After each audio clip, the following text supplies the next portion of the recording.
Hey everyone, welcome back to the show. I'm Jason Neufeld with Elder Needs Law, and I'm an elder law attorney, and lots of people come to me because they fear running out of resources and they need help paying for whether it's nursing home care, ALF care, or home health care.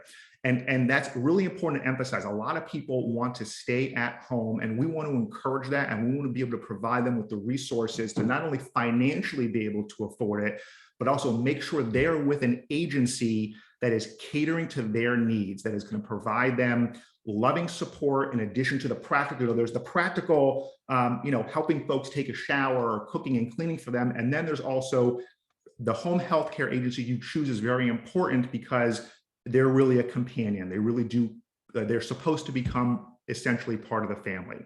And with that, I am thrilled to have the folks from Emerald Elite Care here with us today. We have Ernest Olivas, who is the owner and president, Sean McGuire, who's the client relations manager, and Shay Petrella, who is the business development and outreach coordinator for Emerald Elite Care. And I'm so thrilled to have you guys here. Ernest, please introduce yourself and tell us a little bit about what you do that is different from the hundreds of other home care agencies out there. Certainly. I'm the president, owner, and founder.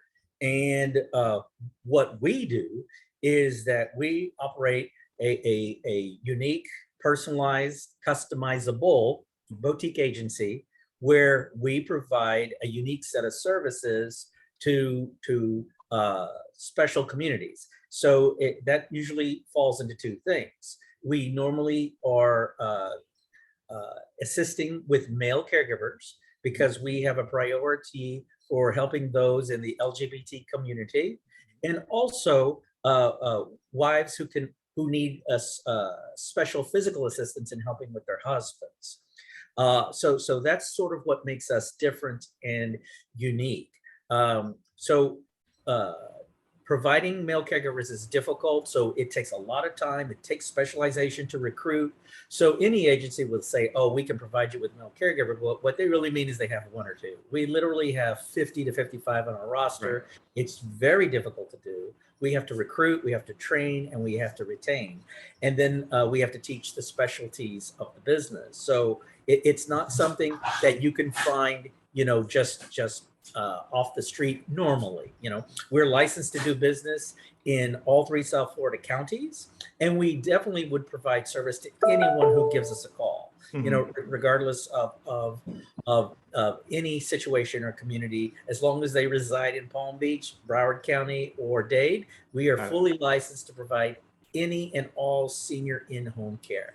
I want to dig into that a little bit deeper because I think it's really important. I think especially the elderly gay population is chronically underserved.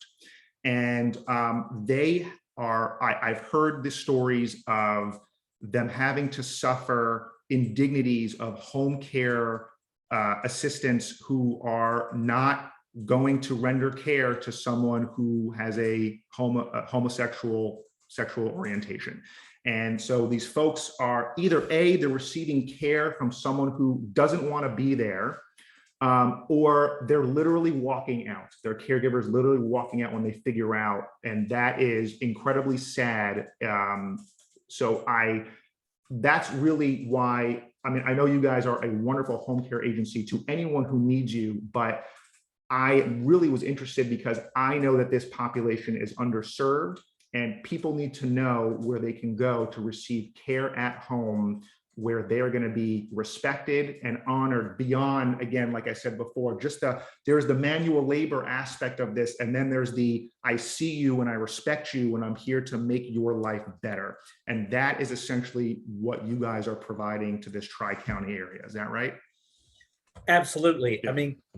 That's what it evolves naturally in almost every single case. Number one, obviously, if you're not LGBTQ competent, you don't get hired, right, or you just don't stay. So that is a given. In addition to which, in healthcare generally, you have to be compassionate to stay in this business. Right. So the fact that we are able to recruit, individuals who are compassionate and therefore are able to transfer that compassion to a vitally underserved community is an exceptional, unique thing that we are unfortunately the only ones that I am aware of doing in the Tri-County area. In addition to that, yes, because we are within the community, I mean, we are deeply ingrained within the community. Therefore, people will be more aware of the fact that, yes, if they were hesitant, because like, oh, I don't want to hide my art, or I don't, Right. I don't want to have to explain about my husband, they already know that that is no longer a barrier. Right. A lot of people, because of their age, the age group that they're in, they're unfortunately going to remember the Yeah. indignities that were there before. Sure. A lot of that has been removed, but the fear of that is what's preventing them from calling. They don't want to go into assisted living and then go back into the closet, not only because of the service, but because of their peer age group is not exactly friendly. So they want to have dignity in the home. And as part of that, yes, absolutely. I like to say this all the time, that any agency can provide you with a home health aide who can competently shower you and dress you and feed you. But the difference is that we have someone who, in addition, is going to be sympathetic, empathetic, compassionate. You can talk to them about your life in choreography, or as an art dealer, or as a world traveler, and feel very comfortable. And for the older group, they need that. They need to have someone that they can have a conversation with. Unfortunately, in some cases, we're going to be in a situation where their friends have passed, their partners have passed, their relatives of their own age have passed. The remaining relatives are very far away and distant. They're grandnephews and things like that. And so they have no one to turn to, and also no one to talk to. So we add that extra layer in both things. And I'll tell you, you do something that I love, which is you are so committed to making sure that your clients have a good experience and that their needs are taken care of. And Sean, I'm going to ask you to unmute yourself for a second, that you have hired Sean McGuire. He's your client relations manager. His job is to make sure that your customers, your clients are happy. Sean, tell us how you do that. Thank you, Jason. So as Ernest had stated, we are a boutique agency and we personalize the care for the client. So it is my job to make sure that the client is happy, to make sure that they're satisfied, make sure that they have everything they need, make sure that we are making them as comfortable as possible. Because a lot of times when I handle the intakes for the new clients. So a lot of times clients are always very skeptical to come on board, to have someone come into their life that they've never met before, that they've never known. So I will sit and talk to them about that and find out exactly what it is they're looking for, what their needs are, how we can assist them. And then it doesn't stop there.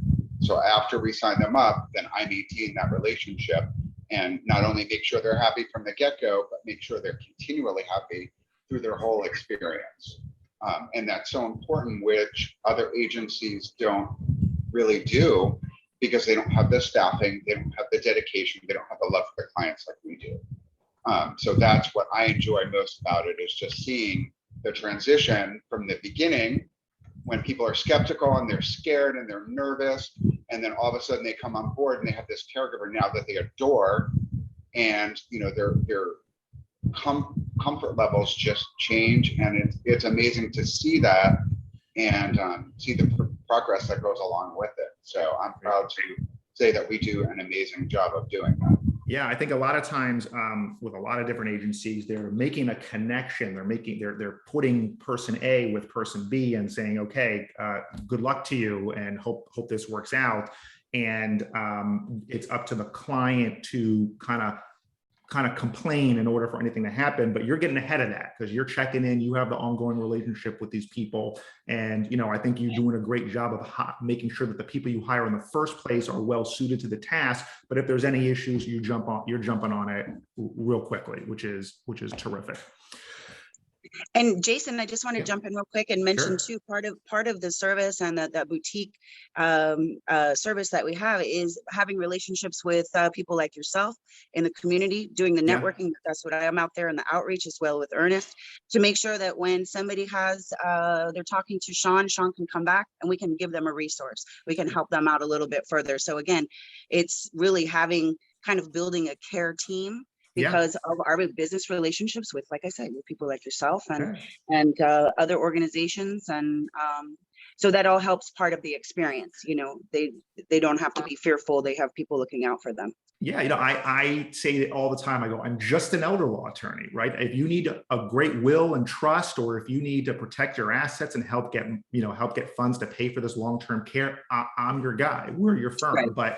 But now we're making connections, and we want to make sure like you guys, we want to provide a holistic experience to make sure that they're getting all their needs met. We're not just dropping off saying, okay, we've done our job and hopefully we've done it well, but there's more to it than that. We need to make sure you're getting the care. Everyone wants to stay at home for as long as possible. And what you guys do is so important because you're there, you're the frontline workers. You're making sure if you're not providing good care, these folks are more likely to go into a facility, which may be appropriate at some point in time, but if we can delay it, you're improving the quality of people's lives. And it's a wonderful service you're providing.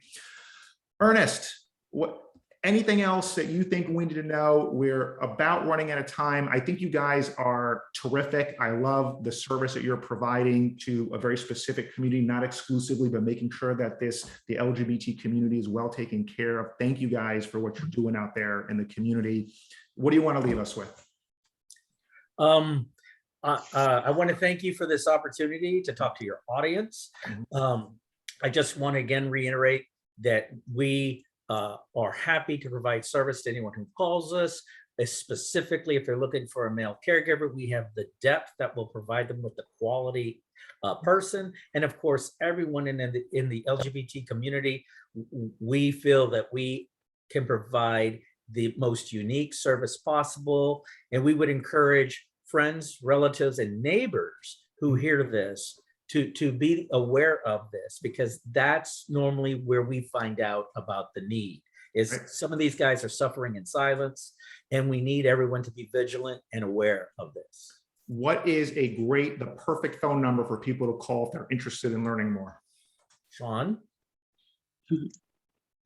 It is 917-807-9358. It's my direct line.